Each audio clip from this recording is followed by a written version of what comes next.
کلابی تقوی کیا ہے؟ کلب کہتے ہیں کتے کو عربی میں، کتے کو۔ کتے کا کیا مزاج ہوتا ہے؟ پیشاب کرنے کے لیے جائے گا تو ٹانگ اٹھا لے گا تاکہ چھینٹ نہ پڑے، ایک طرف اس کی احتیاط کا یہ عالم ہوتا ہے، اور فارغ ہو کہ کسی مردار کو کھانا شروع کر دے گا۔ لوگ کہیں گے یہ تقوی کا کیا عالم ہے؟ ابھی ایک سیکنڈ پہلے اس نے ٹانگ اٹھا کے پیشاب کی تاکہ چھینٹ پڑ گئی تو میرا وجود ناپاک ہو جائے گا، ایک طرف تقوی کا یہ عالم، اور فارغ ہوتے ہی کسی مرے ہوئے گدھے کو، کتے کو کھانا شروع کر دیا، اس کو کہتے ہیں کلابی تقوی۔ نہ نہ نہ نہ، میں زمزم نہیں پیتا، مجھے روزہ ہے، نہ بھائی نہ، میں اجوا کھجور نہیں کھاتا، مجھے روزہ ہے۔ ہاں کسی بھائی کا گوشت کھلانا ہو تو گھنٹوں بٹھا دیں، غیبت شروع۔ اور میں نے بارہا آپ سے عرض کیا، غیبت 4 چیزوں کا نام ہے، پھر میں عرض کر دیتا ہوں۔ سبحان اللہ کہنا، درود کی تسبیح پڑھنا، استغفار کی تسبیح پڑھنا، یہ کوئی مشکل نہیں ہے، غیبت چھوڑنا یہ مشکل ہے۔ 40 کبیرہ گناہ صرف زبان سے نکلتے ہیں، اس لیے حدیث پاک میں جو خاموش رہا نجات پا گیا۔ تلوار کا زخم اس کو ہیل اپ کرنے کے لیے ڈریسنگ ہے، زبان کے زخم نہیں بھرتے اور روح کو گھائل کر دیتے ہیں۔ اس لیے کڑوا اور میٹھا اس کا سب سے زیادہ احساس زبان کو ہوتا ہے، ہڈی نہیں ہوتی، لیکن تلخی اور شیرینی کا سب سے زیادہ احساس زبان کو ہوتا ہے۔ ہلکا سا ترش چیز آتی ہے، زبان فوراً اس کا ریئیکٹ کر دیتی ہے، نکال دیتی ہے ایکس رے۔ اس طرح کہتے ہیں کڑوے بول کڑوی چیزوں سے بھی زیادہ خطرناک ہوتے ہیں۔ زبان کی احتیاط کریں میں اور آپ۔ اور زبان میں سب سے کڑوی چیز غیبت نکلتی ہے۔ 4 چیزوں کا نام غیبت ہے۔ جس کی برائی بیان کر رہے ہیں وہ نہ ہو، جو برائی بیان کر رہے ہیں وہ ہو، برائی بیان کرنے والے کا مقصد رسوائی ہو، اور خواہش یہ ہو کہ میری اس برائی کا برائی ہونے والے کو پتہ نہ چلے۔ یہ 4 چیزیں مل جائیں، غیبت کا لیکوڈ تیار ہو جاتا ہے۔ چاہے جو کچھ بھی کریں، میرا مقصد یہ نہیں تھا، میرا مقصد یوں نہیں تھا، میرا مقصد یوں نہیں تھا۔ شریعت میرے مقصد کا نام نہیں ہے، اپنے وہ معیار رکھتی ہے۔ جس کی برائی بیان کر رہے ہیں وہ نہ ہو، جو اس کی طرف برائی بیان کر رہے ہیں وہ جھوٹا ہے، وہ شیخی باز ہے، وہ فلاں ہے، وہ ہو۔ اور تیسرا خواہشی ہو کہ اس کو رسوا کیا جائے، اصلاح نہ ہو۔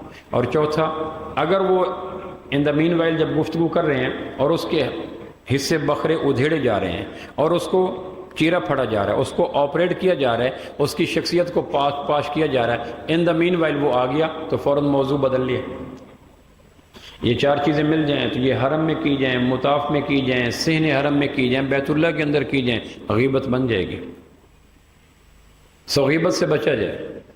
غیبت کافر کی بھی ناجائز ہے، مومن تو مومن رہے۔ میں نے ایک دفعہ لیکچر دیا کلاس میں، میں نے کہا غیبت یہ تو میں نے کہا 2 موقعوں پہ غیبت جائز ہے، تو طلبہ نے کہا شکر ہے۔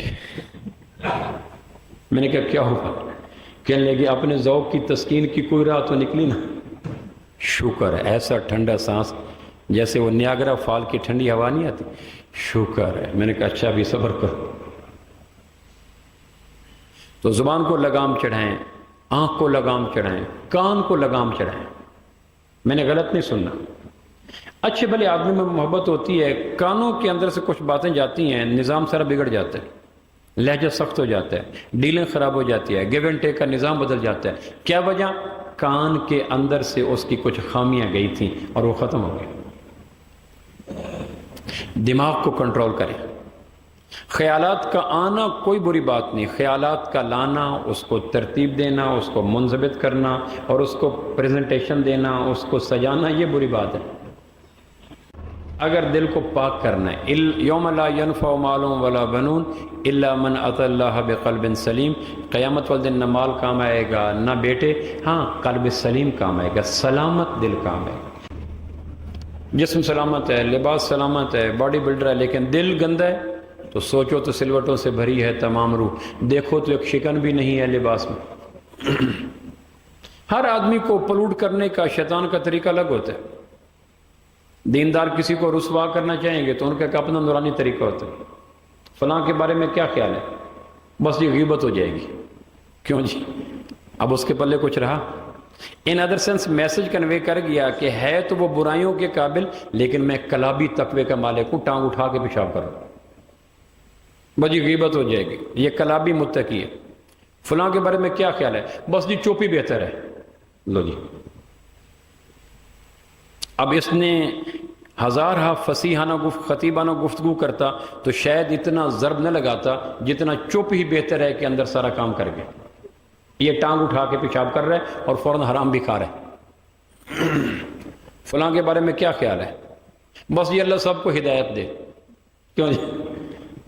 ان ادر سینسز جملے کا مفہوم کیا ہے کہ وہ ہدایت سے خالی ہے. فلاں کے بارے میں کیا خیال ہے؟ بس جو دعا کرو. یہ ہیں غلیظ لوگوں کے نورانی دور، خبیث لوگوں کے مکروہ الزامات، جن کو اپنے ماتھے پہ جوتے کے برابر محراب کوئی فائدہ نہیں دیتا. بنی نوع انسان کی عزت کو تاراج کرنا ان کا محبوب مشغلہ ہوتا ہے، اور نیکی کے آڑ میں دوسروں کے عزت کی قبا کو تار تار کر رہے تھے. ایک آدمی کا لباس کوئی اتار دے تو یہ تھوڑا جرم ہے، ایک آدمی کی عزت کا لباس کوئی اتار دے یہ بڑا جرم ہے. ہمیں اندازہ نہیں کہ ایک آدمی اپنی عزت کا تاج محل بنانے کے لیے کتنی کوشش کرتا ہے، اور اس نے ایک بلاسٹ بم کیا اور سارا دھمک سے اڑا دیا. ابن عباس اعتکاف بیٹھے تھے نفلی. ایک آدمی نے کہا فلاں کے میں نے پیسے دینے ہیں، جینون ڈیفالٹ کر گیا ہوں، پیسے دینے کی پوزیشن میں نہیں ہوں، آپ اسے مجھے کچھ فیور لے دیں، کچھ ٹائم لے دیں، میں دے دوں گا. ابن عباس چل پڑے. تو کسی نے کہا آپ تو اعتکاف میں ہیں، تو انہوں نے آپ علیہ السلام کی قبر مبارک کی طرف اشارہ کیا اور آنکھوں میں آنسو آ گئے. زیادہ وقت نہیں گزرا، میں نے اس قبر والی ذات سے خود سنا تھا کسی مسلمان کی جائز حاجت کے لیے کوشش کرنا، ہونا نہ ہونا یہ آسمان کا کام ہے، پرخلوص کوشش کرنا 10 سال کے نفلی اعتکاف سے بہتر ہے. کتنے خوش نصیب ہیں وہ لوگ جن کی قلم کی نوک پہ کئیوں کے کام پڑے ہوتے ہیں، ایک فون پہ کئیوں کی مشقت کے آسانی کے سامان پڑے ہوتے ہیں، اور وہ چکر پہ چکر لگا کے اپنے آپ کو ذلیل کر رہے ہوتے ہیں. انہیں نہیں اندازہ اس کے 4 چکر لگے، اس کا کلمہ نزع کے وقت پڑھنا مشکل ہو گیا. یہ تو چلو جھنگ سے فیصل آباد تک 4 چکر لگا لے گا، لیکن تیرے نزع کے کلمہ کے پڑھنے میں اس کا ایک ایک قدم رکاوٹ بن جائے گا. کہنے کہ میں اپنے نفلی اعتکاف کو توڑوں گا، اس کے لیے چلت پھرت کروں گا، اس کو منت کروں گا، مان جائے گا تو بھی ٹھیک، نہیں مانے گا تو بھی ٹھیک، مجھے پرخلوص کوشش پر 10 سال کے نفلی اعتکاف کا ثواب مل جائے گا. ہم بندوں کے لیے آسانیاں پیدا کریں، بندوں کے لیے شفقتیں پیدا کریں.